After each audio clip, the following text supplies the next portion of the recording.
Today's sermon is titled, We Are All Living on First Peoples Land, Indigenous Land Acknowledgements, to be delivered by Rebecca Hendricks. Rebecca and her husband Ted have loved living in Cambria for the past 6 years. She has reveled in the temperate climate and being in the midst of so many interesting people. For many years, she has been passionate about the environment, volunteering for Adopt a Highway, beach cleanups, and the Marine Mammal Center. Her time at UUCC has allowed her to provide music with her voice and bells, and to deliver meals and goods to the needy, to serve on the scholarship committee, and to be introduced to and inspired by topics like the one in this morning's presentation. Rebecca?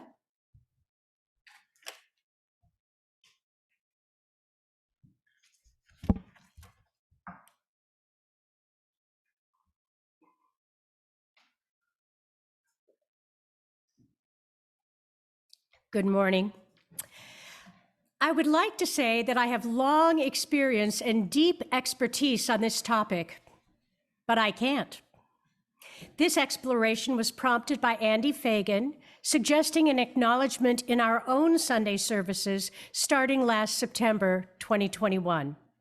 Mary then forwarded me reading materials, and I became curious if additional conversations within our church might be helpful. My objective this morning is to present the basics of land or territory acknowledgements and to ask UU members and friends if there are additional activities or actions that might deepen our understanding and commitment to Indigenous peoples upon whose stolen land we now reside. There will be time at the end of the service for you to share opinions, thoughts, and ideas, so be thinking about that as I move forward. The following introduction is a guide from the Native Governance Center event on Indigenous Peoples Day 2019. Thank you, Mary. So what is an Indigenous Land Acknowledgement Statement, or we can call it an ILA? Acronyms, we have to have a few of those. It is a formal statement that recognizes the unique and enduring relationship that exists between Indigenous people and their traditional territories. And this is true whether or not they are still living on those lands or not, or whether they are recognized as tribes living on that land. So why do we have an Indigenous Land Acknowledgement Statement? Why is that important? Well, we need to understand the long-standing history, long before we came to reside on these lands, and then to understand our place within that history. Land acknowledgements, and I had to think about this because I was working and I was thinking I'm going back in history.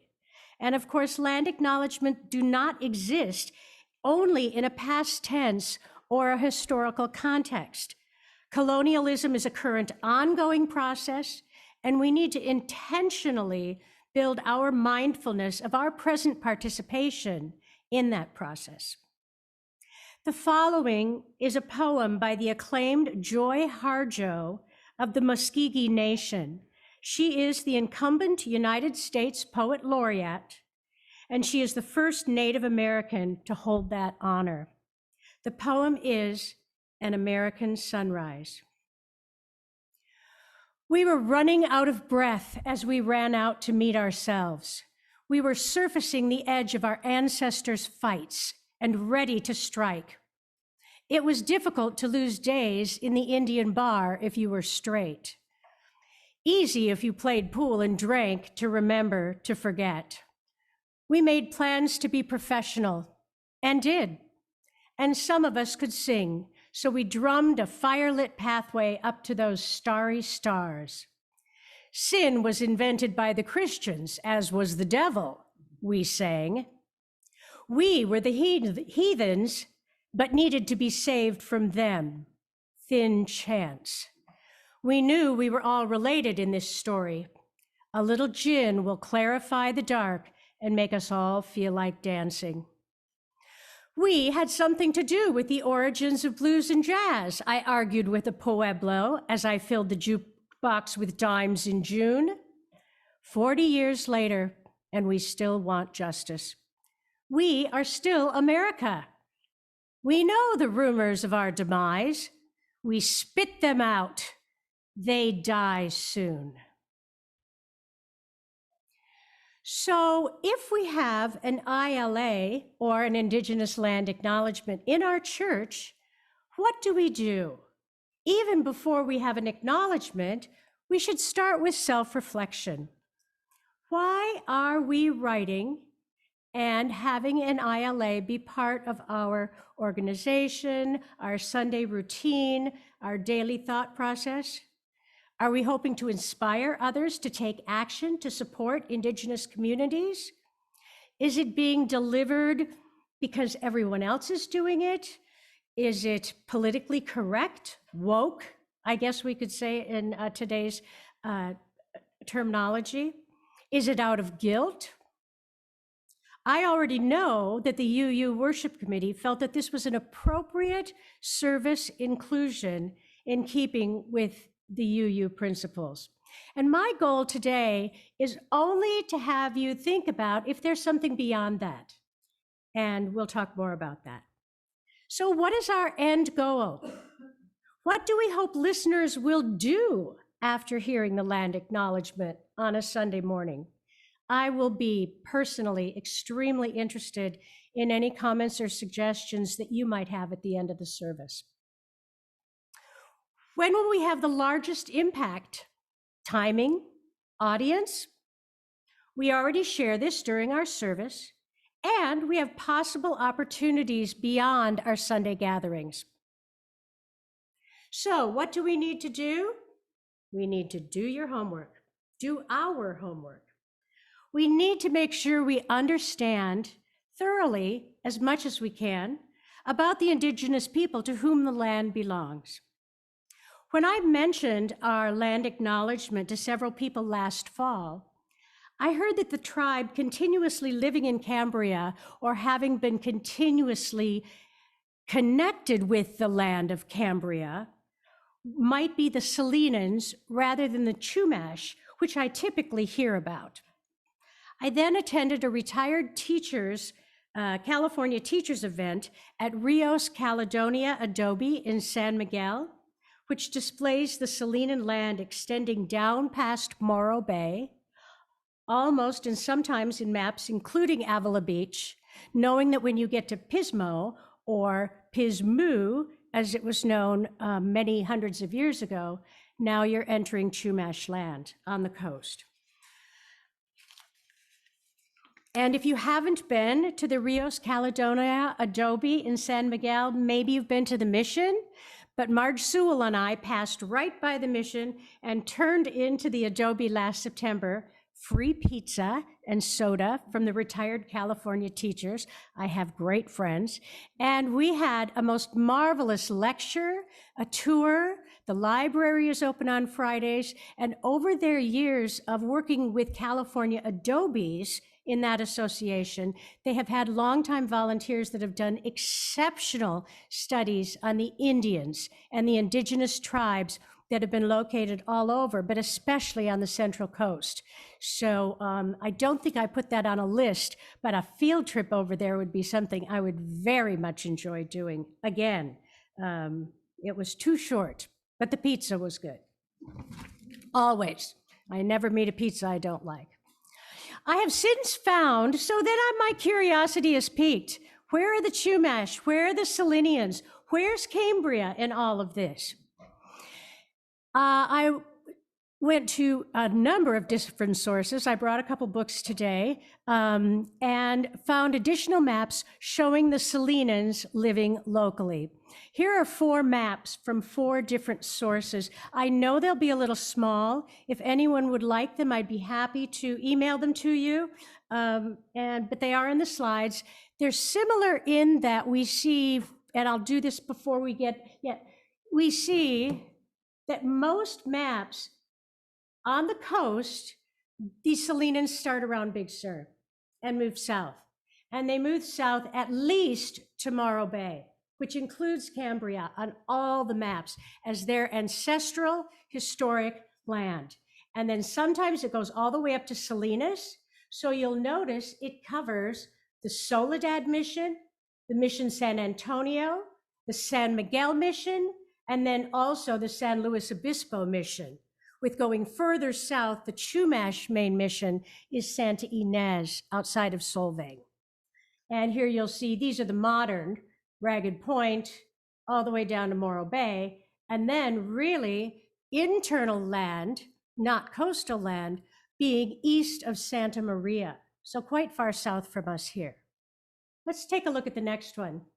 And thank you, Randy, for my handy dandy pointer. I feel like I'm back in the corporate classroom again. I'm trying not to shine it at someone that I'm being a little irritated with. So Hank, you behave back there, okay? Okay, good. This is a much more ancient map, very interesting, where you see Antoniano, so around the San Antonio mission, and then Miguelino, and I don't speak Spanish well, Miguelino, which would be much more down where the San Miguel mission is.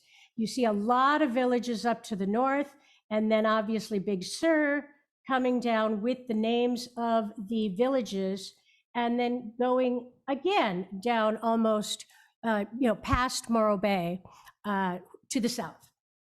The third map I found is in a wonderful little book that I got from Marge Sewell about specifically the Salinan Indians.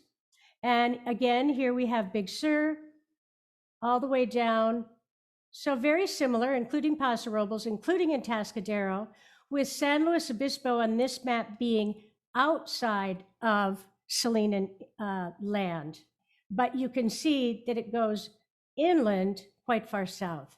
And again, this one doesn't take it up to Salinas. So that none of them are in agreement, but you can see that the mass of the maps are very similar, especially when my concern was whose land was where Cambria is now. And I'm feeling pretty good about the fact that they are in agreement on that. And the last map, again, this takes it up. This one is further south from Soledad down, and again, keeping San Luis Obispo more on Chumash land, and but from Lucia, so Big Sur coming on down, not quite as far north, and then obviously the missions in here, and it would include the Soledad mission. So that was your geography lesson for the day. When I spoke with John Johnson, a historical specialist at the Santa Barbara Museum of Natural History, he told me that the people that were on our local land had a Salinan name for the location that is translatable in their language. Cambria also has a Chumash name as well, though he shared that the northern Chumash more likely came onto Salinan land to fish on the coast, and many eventually gravitated inland to San Miguel. I also contacted the Salinan tribe about their tribal map, which includes Cambria, and I received a detailed response from Patty Denton, the tribal administrator. Here is her email response. The Salinan people are the indigenous people of the Cambria area. The Villas of Villa Creek Ranch married a Salinan Indian woman, as did one of the brothers. Playano Salinan territory, and Playano merely means coastal. So Playa Indians or Playano territory merely means coastal. Playano Salinan territory was from Big Creek on the coast just below Big Sur to the Santa Maria River to the south. So they are saying it goes even further south because the Santa Maria River is straight west of Santa Maria. Patty continues, I descend from a Playano Salinan Indian woman, Agata Maria, who entered Mission San Antonio at the age of 100. According to mission records, her village site is at Islay Hill in San Luis Obispo. We are prehistoric people of the Central Coast. Many of our tribal members have traced their village sites to along the coast, including Cambria. The Chumash did not come into our territory until after the mission period, brought by the missionaries. In fact, we hear of the Salinans did not hear of the Northern Chumash until the 1970s, when one group formed a nonprofit and called themselves Chumash when they have nothing to do with the Chumash at Santa Ynez. Our people were the ones chased off of the Hearst property when George Hearst first came and took our land. San Simeon was a Salinan Mission San Miguel outpost. We would love a land acknowledgement honoring the Salinan people. I also read about the Portola expedition of 1769, which introduced the Salinan tribe to the Spanish. Soon after, the Junipero Serra journeys founded Mission San Miguel and Mission San Antonio, and of course, onward up the coast from Soledad. Within mere decades, the Salinan coastal or playa tribe were forcibly gathered into the mission fold, with the vast majority decimated by disease. Most of the Salinans' land became mission land, both San Miguel and San Antonio, and they were forced into labor by the missionaries. Mission records indicate that no Playan Salinan continued to live outside mission compounds after 1800, which left the peaceful tribe without land or sovereignty. This all happened in less than 50 years. This is a hard part to write for me, and I know it's played out throughout the nation as well as around the world as colonialism spent its hundreds of years globally.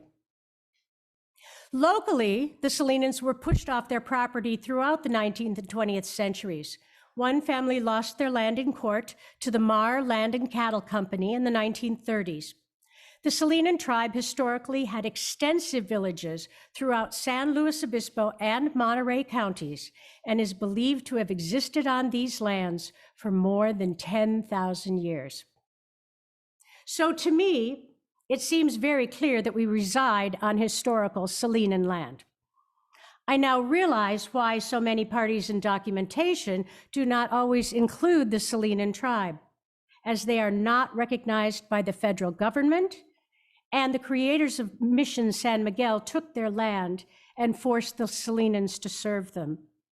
Many other tribes' lands were stolen before they had signed a treaty, leaving them without territory and sovereignty. Additionally, the federal government didn't always honor the treaties to which they agreed. Many of you know that the Salinan and Chumash tribes are negotiating right now with the federal government for ceremonial access to Morro Bay Rock on state park land. This rock and this land is recognized by the Salinan tribe as sacred land. I became familiar with a similar situation in Oahu after the military takeover of Hawaii in 1893. Which I did not learn about in grade school or high school, when the US military built many facilities and fences intentionally on and around homelanders' most sacred territory, keeping them from burial grounds and historical monuments. So not only do we want to do our homework in knowing about the tribe that lives there, we also want to make sure we're accurate about the names and the individuals, the people from this community. The Salinan tribe, I'm happy to say, is recognized by the state of California.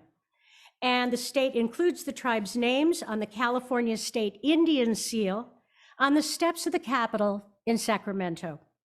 According to the tribe's website, there are 700 active members living in Monterey and San Luis Obispo counties. Their website lists tribe leaders, events, and their efforts since around 1990 to receive federal recognition. It is an expensive process that is rarely successful, and the tribe is not of one mind. Many are seeking to restore its sovereignty, as are many Hawaiians, and to recover its ancestral artifacts and remains that are held by institutions throughout the United States and around the world. Others see the effort as taking money from educating the next generation on Salinas language and culture. So it's controversial, it's expensive, it is time-consuming, and it's fraught with a sense of frustration at how difficult the process is or how difficult choosing one side or the other is. And I certainly got that when I talked with people. We want to make sure that we have a correct pronunciation for the names of the tribes, places, and individuals.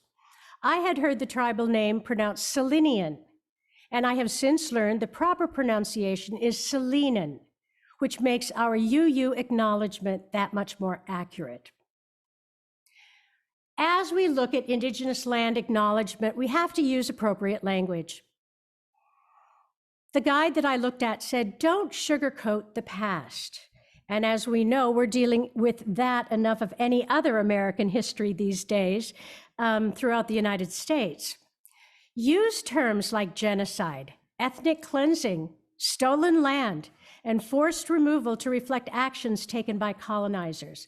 I have great faith in people that are part of UU as members and friends to get past any personal guilt or frustration at being painted as a bad person, to be able to accurately look at history and then decide, how does that fit with my life today? And are there things that can become part of my life based on that recorded history? Use, again, past, present, and future tenses. Indigenous people are still here. Selenan people are still here, even if they have no sovereignty and no recognized land by the federal government. Land acknowledgements do not have to be grim, but they should function as living celebration of Indigenous communities. Ask yourself, how am I leaving Indigenous people in a stronger, more empowered place because of this land acknowledgement? Focus on the positivity of who Indigenous people are today. I haven't heard back from Patty. I told her I would love to meet her wherever and treat her to lunch or what other event she'd like to. I'd love to get to know a little bit more about those that live in our midst. So I'll be reporting back, and I'm looking forward to it. Personally, my history is more in the Midwest. I have Wisconsin Chippewa in me, as well as English, Dutch, Scotch, Welsh, Irish, and but I am more in tune with the Minnesota tribes and the tribes of the Midwest. But not enough to have felt the pain of becoming old enough to know what the history of my family might have been hundreds of years ago. And that's a very different thing when people acknowledge that they might have Indian ancestry in their DNA versus the people, for example, living in this county that know what has happened to them since 1769. Again, this was a really challenging piece for me to write. So, what are additional factors to consider? And then let me give you some examples of what we might do or what other people are doing, in case this is getting a little lecture-y, and I apologize if it is. I enjoyed writing it, but it was a lot of information. Don't ask an Indigenous person to deliver a welcome statement for your organization. We should be welcoming them to ours rather than having them take on any emotional labor for us. Build real, authentic relationships with Indigenous people. In addition to normal employment and family obligations, Indigenous people are working to heal their traumas, learn their languages, and support their nations. If you reach out for help, lead the conversation by asking an Indigenous person what you can do for them. Chances are they're likely overworked and could use your help. Compensate Indigenous people for their emotional labor. If you do plan to reach out to an Indigenous person or community for help, compensate them fairly. Too often, Indigenous people are asked to perform emotional labor for free. That was a very thought-provoking sentence to me when we think about, would you come speak to my group? Would you please share something of your family history? There's some emotional labor involved in that, and I found that an interesting, thought-provoking idea. Understand displacement and how that plays into land acknowledgement. So although we hear more about the Chumash locally, this is not necessarily their historical land. Land acknowledgement is complicated. Remember that the United States displaced many tribes from land before treaties were signed. There are many types of indigenous land acknowledgements. Don't expect to find a simple, specific formula or template. Land acknowledgements that come from indigenous people versus non-indigenous people look different too. So now to some interesting examples. Here are examples of what other land acknowledgements sound like. I picked 3 or 4.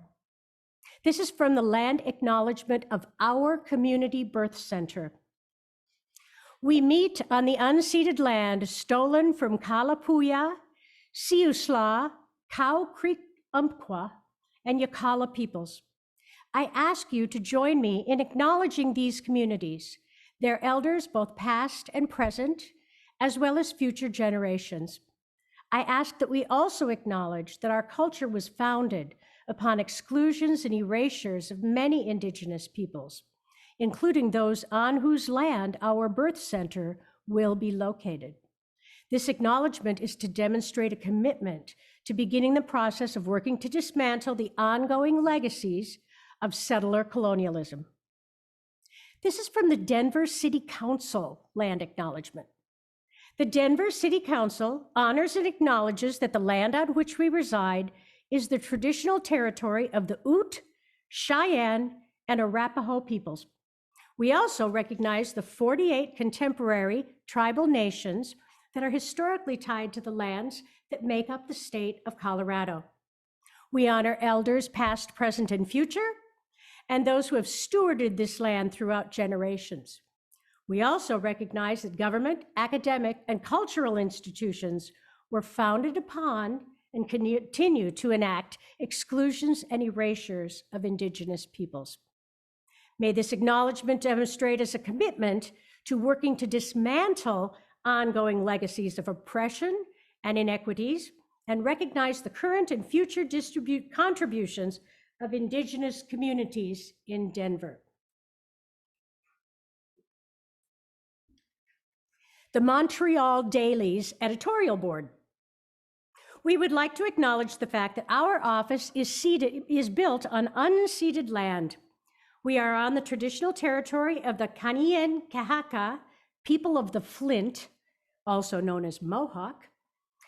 The Kanien'kehá:ka are one of the 5 founding nations of the Haudenosaunee Confederacy and were referred to as, I love this, keepers of the Eastern Door. This island that we call Montreal is known as Teotke in the language of the Kanien'kehá:ka and has historically served as a meeting place for other indigenous nations.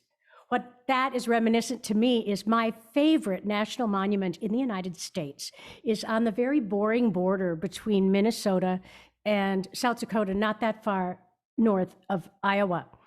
And they serve as a sacred, it's the only place in the world other than I think maybe Israel, where you find pipestone. And there is a gigantic quarry there. In fact, Longfellow came out there when he wrote Hiawatha, by the shores of Gitche-Gumee. And that is a place where all the Indians could be safe. When you came onto the land of Pipestone, you went there to get the stone for your fetishes, for your pipes, peace pipes, and it was a sanctuary. And it is the most wonderful national monument if you happen to be out in that neck of the woods.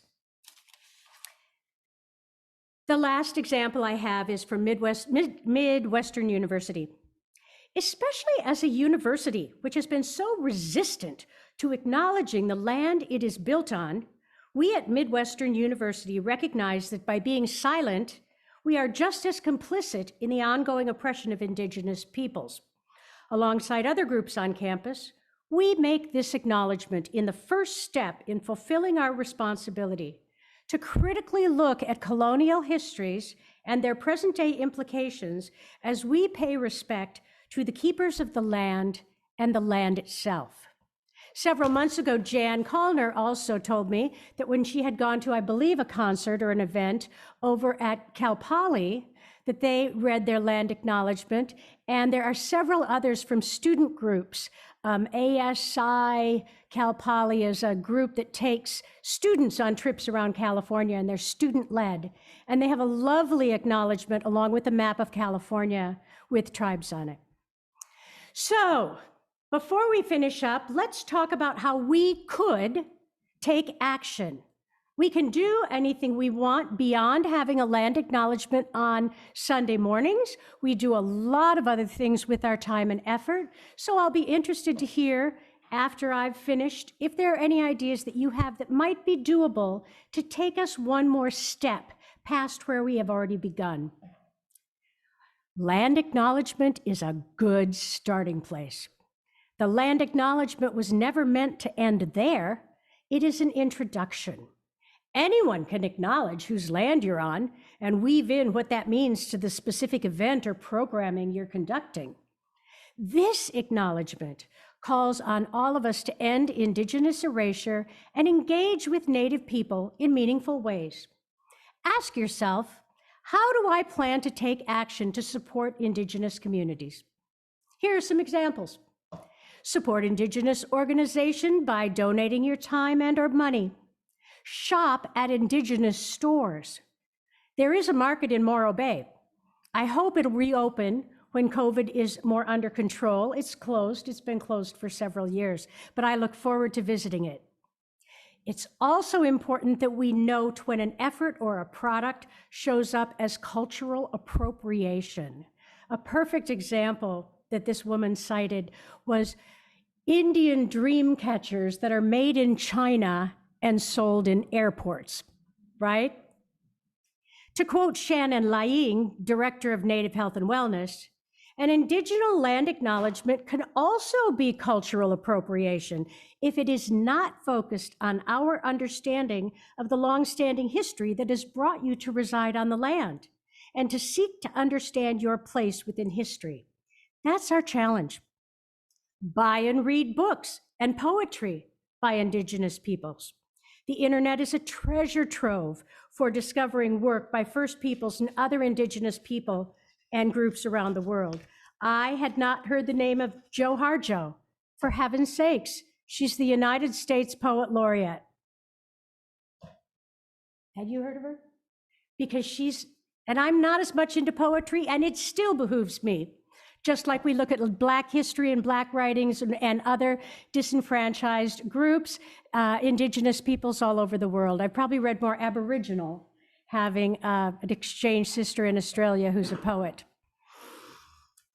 So, support Indigenous-led grassroots change movements and campaigns and encourage others to do so. So here are some specific actions that are happening across the United States, and I saved this to last because they were so interesting to me. The First Church of Minnesota, the Minneapolis congregation to which my sister Cynthia belongs, and they always seem to be a little bit ahead of every other progressive organization I know, have formed relationships with and provided financial support to a Native charter school of the Anishinaabe group of Indigenous peoples. A group of tribes came together to form the Anishinaabe group and have schools and activities going on within that whole area. So rather a coalition coming together of tribes to maybe seek having a little more power and a little larger voice in Minnesota. Commit to returning land. Local, state, and federal governments around the world are currently returning land to Indigenous peoples. Individuals are also returning their land. Research our options. My hometown of Granite Falls, Minnesota, has sold municipal land back to the Dakota tribe to build and live in earth lodges. The mayor had to go to the Minnesota State Legislature to create zoning changes and variances for these buildings, and the future looks promising for the Dakota Land Project for tribal members to live in lodgings just as their ancestors did. That makes me feel very warm about a very small town out on the fringes where I went to high school. Save the Redwood League here in California has returned 39 100 acres of Sinkyone lands to a consortium, again, a group of tribes, of 11 federally recognized tribes who will create a nonprofit. At the end of the day, as we conclude, starting somewhere is better than not trying at all. We've already done that. We need to share in Indigenous people's discomfort. They've been uncomfortable for a long time. Dr. Kate Bean, Flandreau, Santee, Dakota, and Muskogee Creek says, we have to try. Starting out with good intentions and a good heart is what matters most.